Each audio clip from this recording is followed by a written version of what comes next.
Next concept is the damped oscillation. In class, I have already explained about damped oscillations and example, and already I have shown one video or animation that is related to damped oscillation. Next concept or next part is theory of damped oscillation. It is a very important for your examination. They will ask 6 or 8 marks. In that, we have to consider a body which is having a mass m. When we apply force, it is an oscillating motion. When it is oscillate, it covers some displacement, that is a x, and this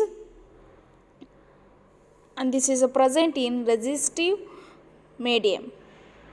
And here resistive medium means the resistive force is directly proportional to velocity, and that velocity is acting in opposite direction, that is known as resistive force. So therefore we have to first write down resistive force, that is F is equal to minus R dx by dt. Here dx by dt is denoted as velocity, R is denoted as a damping constant, and minus sign is indicate it is an velocity is an opposite direction, that is represented as equation 1.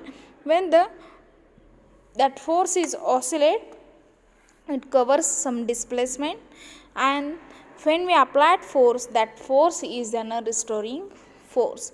That restoring force acting on the body set for oscillation, that is given by F is equal to minus kx. K is represented as force constant, x is represented as displacement. Then I want the total resultant force, that is equal to resistive force plus restoring force. Then already we have calculate these two formulas, we have to add these two formulas, then we get total resultant force, that is equal to minus R dx by dt minus kx, that is equation number 3. Okay, then that particle or that body having a mass m, so that we know the Newton's second law of motion. Okay, then here F is equal to ma, that A is represented as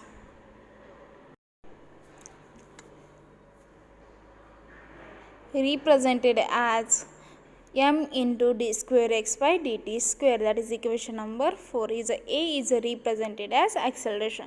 Compare the equation 3 and 4, we get m d square x by dt square is equal to minus R dx by dt minus kx. Okay, then m, here m is present, that m we have to divide these whole terms, we get d square x by dt square is equal to minus R by m dx by dt plus k by m into x, that is equal to 0.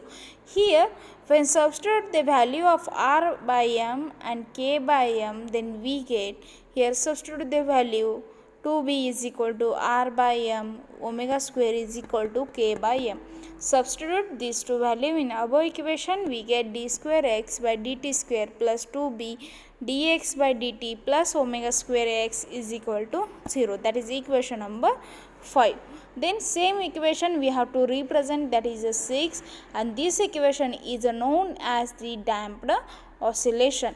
When we have to solving this equation and rearranging all the terms, we get one equation, that is x is equal to c into e raised to minus b plus square root of b square minus omega square bracket complete into t plus d into e raised to minus b minus square root of b square minus omega square bracket complete into t. That equation number 7. Here c and d both are the constant value, so that value is given as c is equal to x naught by 2 1 plus b square root of b square minus omega square, d is equal to x naught by 2 1 minus b square root of b square minus omega square. Okay, here x is an displacement, so that t is equal to 0. That equation c and d we have to put in equation number 7. Then we get one generalized equation, and that equation we have to represent it as the damped oscillation. When equation number 6 we have to solve and rearranging this equation, we will get the equation number 7. So that next step is how this equation will come. I have solved here, that is we have to take x is equal to a into e raised to alpha t. Here a and alpha both are constant, so that differentiate this equation twice with respect to time t. So that first differentiate of this equation is dx by dt is equal to a alpha e raised to alpha t, because we have to differentiating with respect to t, that is equation number 2. Again differentiate this equation with respect to t, we get d square x by dt square is equal to a into alpha square e raised to alpha t, that is equation number 3. Substitute equation 3 and 2 in equation 6, where equation 6 is d square x plus dt divided by dt square plus 2b dx by dt plus omega square x is equal to 0. We have to put d square x by dt square and dx by dt in equation number 6, and then we will get a alpha square e raised to alpha t plus 2b. Here dx by dt value is a alpha e raised to alpha t plus omega square, and x value is a e alpha a e raised to alpha t, that is equation number 0. Then here take the common term outside, that is a into e raised to alpha t. Remaining terms we have to write down bracket, that is alpha square plus 2 alpha into b plus omega square is equal to 0. Then here x value we have to represent, that is a e raised to alpha t. Put that value here, that is x into remaining term as it is equal to 0. For this above equation to be satisfied, either x is equal to 0 or alpha square plus 2 alpha into b plus omega square is equal to 0. Since here x is equal to 0 is corresponding to equation 1, has to be consider this equation. Here in x is equal to 0, either x is equal to 0, either alpha square plus 2 alpha into b plus omega square is equal to 0. So that we have to take the term alpha square plus 2 alpha into b plus omega square is equal to 0. But it's not equal to 0, so we avoid that. We will going to consider the value of alpha. Okay, so that we have to solve this equation by quadratic equation, that is alpha is equal to minus b plus or minus square root of b square minus omega square. Okay, then by putting the equation of alpha in equation, putting the value of alpha in equation 1, and we will get one generalized equation and rearranging that whole terms, then we will get x is equal to c into e raised to minus b plus square root of b square minus omega square into t plus d into e in bracket minus b minus square root of b square minus omega square into t. Here c and d both are the constant term, so we will get that c value is equal to x naught by 2 1 plus b divided by b square minus omega square bracket complete, and d is equal to x naught by 2 1 minus b divided by b square minus omega square. Here then put these two values in above equation, we will get one generalized equation. Before going to continue this derivation, we have to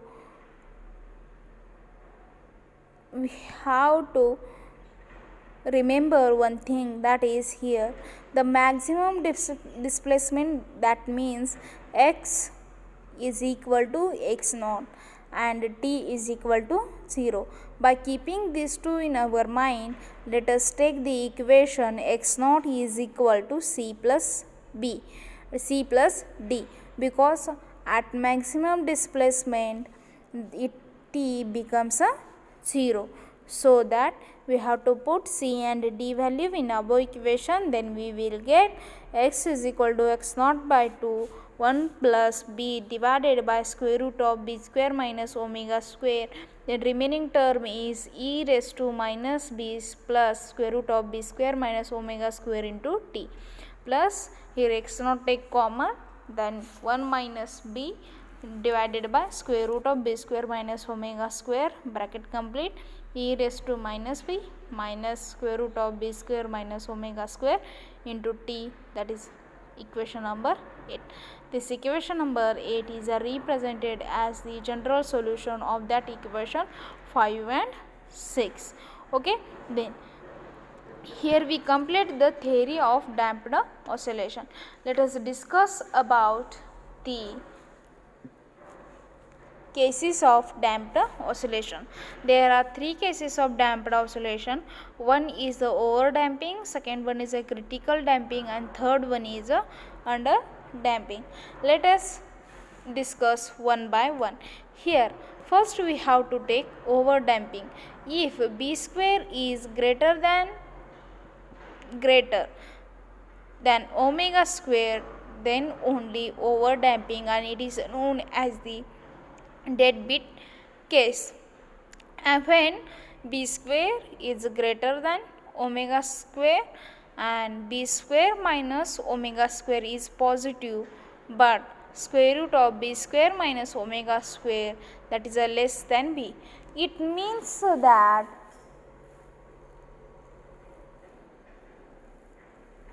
when the system attains equilibrium state quite slowly without making any oscillation, that type of situation is known as the over damping. So that the coefficient of t in both sides are negative. This indicates exponential decay of displacement with respect to time, and the body after its maximum displacement when it is comes to in equilibrium position or rest position. That is the main conditions of this over damping. Over damping is a condition such that the body comes to its rest at equilibrium position under the action of restoring force and resistive force, both are long interval. The main condition of over damping is the here the body will come in a rest or at equilibrium position only when we have to applying the restoring force or resistivity, which is present in resistive force with a long interval of time. So that examples are motion of a pendulum in highly viscous liquid. Then second one is when b square is equal to omega square, that is a critical damping. In that what happen, if b square is equal to omega square, then b square square root of b square minus omega square, that is a very small quantity. So that equation number 6 is reduced to with respect to this equation, that is equal to x is equal to e raised to minus b t in bracket c plus d plus c minus d into t. Here t varies, the displacement decrease exponentially and becomes 0 for short interval of time. In this critical damping, it is said that if the system attains equilibrium state or comes to an equilibrium position, it quite slowly without making any oscillation. It is comes to it rest position or equilibrium position, that is a main condition of this critical damping. If it is a condition such that the body comes to half at equilibrium position under the acting of restoring and resistive force in a short interval of time. So that examples are pointer galvanometer, voltmeter, current meter, shock absorber designed with spring. Here the graph is represented along the x-axis we have to take time, along the y-axis we have to take as a displacement. In that we have to draw the three lines, that is with respect to over damping, critical damping and under damping. Okay, then third case is the when b square is less than omega square under damping, when the b square is greater than omega square, and then b square minus omega square is negative, but omega square minus b square is positive. The main condition of under damping is the system is going to decrease its oscillations or amplitude goes on decreasing with respect to time in case we have to see the under damping. That's why it will given as b square is less than omega square. Here amplitude goes on decreasing with respect to that time, so in that we have to see the under damping.